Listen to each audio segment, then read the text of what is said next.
पुराणों में शक्तिशाली शीर्ष 10 राक्षस रावण, कुंभकर्ण और अन्य की अद्भुत कहानियाँ।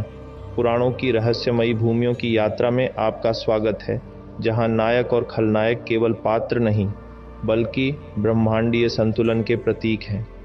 आज हम प्रस्तुत करते हैं हिंदू पुराणों में शक्तिशाली शीर्ष 10 राक्षस।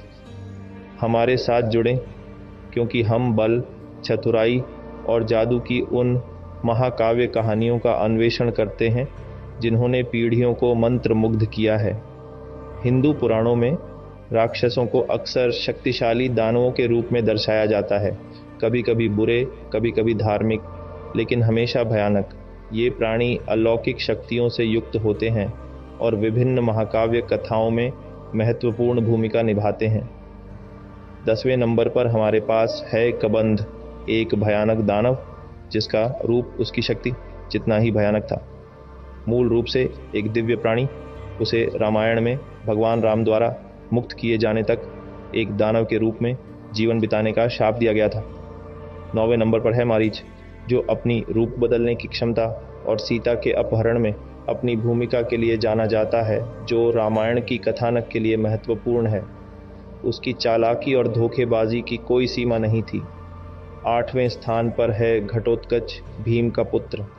एक मायावी के रूप में उसने महाभारत में, विशेषकर कुरुक्षेत्र के युद्ध में, कौरवों को भ्रमित करने के लिए अपनी शक्तियों का उपयोग करते हुए महत्वपूर्ण भूमिका निभाई।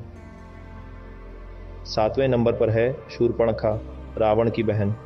दंडक वन में राम और लक्ष्मण के साथ उसका सामना रामायण के महान युद्ध की घटनाओं को चालू करने के लिए था। 6ठे नंबर पर है विभीषण, रावण का भाई। जन्म से एक राक्षस, लेकिन आत्मा से उदार। रावण के विरुद्ध राम के साथ उसका गठबंधन लंका के युद्ध में निर्णायक था। 5वें नंबर पर है कुंभकर्ण, जो अपने राक्षसी आकार और अतृप्त भूख के लिए जाना जाता है। भयानक प्रतिष्ठा के बावजूद वह अपने भाई रावण के प्रति अटूट निष्ठा के लिए भी जाना जाता था। 4थे नंबर पर शक्तिशाली रावण, एक विद्वान, भक्त, राजा और योद्धा। उसके 10 सिर उसके विशाल ज्ञान और शक्ति का प्रतीक है। रामायण उसके और भगवान राम के संघर्ष के इर्द गिर्द केंद्रित है। 3रे स्थान पर है हिरण्यकशिपु, जो अमरता की खोज करने वाले राजा थे और अत्याचार और अहंकार के प्रतीक बने। अंततः भगवान विष्णु के नरसिंह अवतार द्वारा पराजित हुए। 2रे नंबर पर है हिरण्याक्ष, हिरण्यकशिपु का भाई, जिसे भगवान विष्णु के वराह अवतार के साथ उसके युद्ध के लिए जाना जाता है। वह राक्षसों की बर्बर शक्ति और अहंकार का प्रतिनिधित्व करता है। और पहले नंबर पर है महिषासुर, भैंसा राक्षस।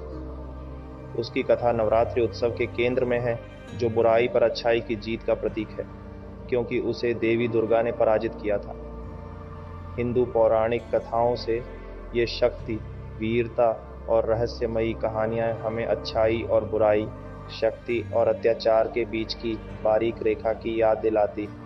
ये केवल कहानियाँ नहीं, बल्कि सहनशीलता और नैतिकता के पाठ के रूप में जीवित हैं। इस पौराणिक यात्रा में हमारे साथ जुड़ने के लिए धन्यवाद, और अधिक मिथकीय यात्राओं के लिए लाइक, शेयर और सब्सक्राइब करें। हमारे अगले वीडियो के लिए बने रहें, जहां हम हिंदू देवताओं और उनके ब्रह्मांडीय खेलों की दुनिया में गहराई से उतरेंगे। तब तक हमारी दुनिया को आकार देने वाले मिथकों की खोज करते रहें।